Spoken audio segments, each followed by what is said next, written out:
আমরা টাইপ 2 যেটা দেখতে পাচ্ছি সেটা হচ্ছে একটি ত্রিভুজে দুইটা বাহুর দৈর্ঘ্য দেওয়া আছে, একটি অন্তর্ভুক্ত কোণ দেওয়া আছে। ওই ত্রিভুজের ক্ষেত্রফল কিভাবে নির্ণয় করা যায় আমরা সূত্রটা অলরেডি দেখে এসেছি। আমরা পূর্বে যে ক্লাসটি করেছি সেই ক্লাসে ছিল যে একটি ত্রিভুজে দুইটা বাহুর দৈর্ঘ্য যদি দেওয়া থাকে ওই ত্রিভুজের ক্ষেত্রফল কিভাবে নির্ণয় করা যায়।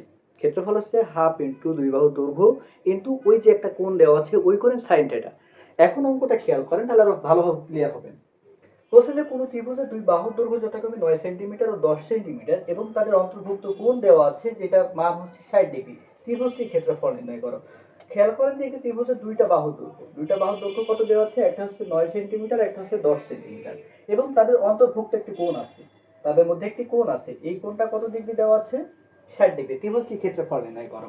এখন আপনি ত্রিভুজটাকে খেয়াল করেন যে এই একটি ত্রিভুজ মনে করেন, তারপরে একটি ত্রিভুজ যাদের একটি অন্তর্ভুক্ত কোণ দেওয়া আছে।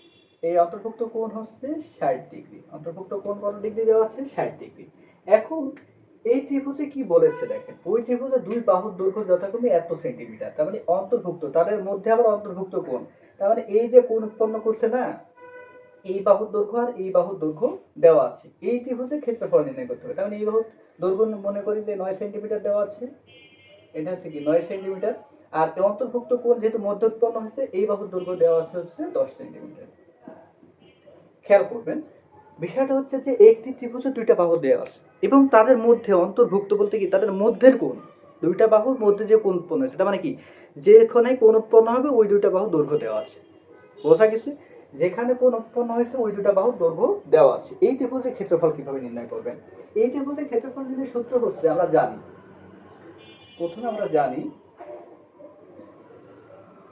যে একটি ত্রিভুজে দুইটা বাহুর দৈর্ঘ্য এবং অন্তর্ভুক্ত কোণ দেওয়া থাকলে এই ত্রিভুজের ক্ষেত্রফল নির্ণয়ের সূত্র হচ্ছে ক্ষেত্রফল ইকুয়াল টু হাফ ইন্টু ওই দুইটা বাহুর দৈর্ঘ্য গুণ ইন্টু সাইন থিটা। তার মানে এখানে মান বসান আপনি, হাফ ইন্টু একটি বাহুর দৈর্ঘ্য, এটা যদি আপনি এ ধরেন, এটা যদি বি ধরেন, তার মানে আপনি এইটা ত্রিভুজের নাম দিতে পারেন এ বি সি। এই এ বি সি ত্রিভুজের এ বি বাহুর দৈর্ঘ্য দেওয়া আছে 9 সেন্টিমিটার, বি সি বাহুর দৈর্ঘ্য হচ্ছে 10 সেন্টিমিটার। তাহলে মান বসান 9 into 10 into sine theta. Sine কত ডিগ্রি, থিটার মান 60 ডিগ্রি। এখন খেয়াল করেন এটা দিয়ে এটা ভাগ করা যায় 5 দুগুণে 10, তাহলে 5 নাম 45, হচ্ছে 5 আর 9 গুণ করলে 45। এখন সাইন 60 ডিগ্রি মান কত?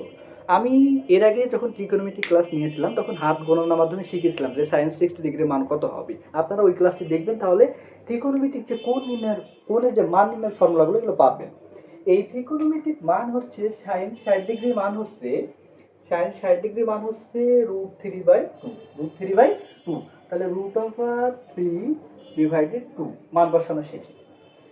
এখন দেখেন আপনি 45 কে যদি 2 দিয়ে ভাগ করেন তাহলে পাবেন হচ্ছে 22 পয়েন্ট সামথিং। 22 পয়েন্ট সামথিং কে √3 এর মান হচ্ছে 1.732 ড্যাশ ড্যাশ অসীম হয় আর কি। তো এই মানটা যদি আপনি গুণ করেন, গুণ করলে পাবেন হচ্ছে 38.97, যেহেতু ক্ষেত্রফল বলতেছে বর্গ সেন্টিমিটার, বর্গ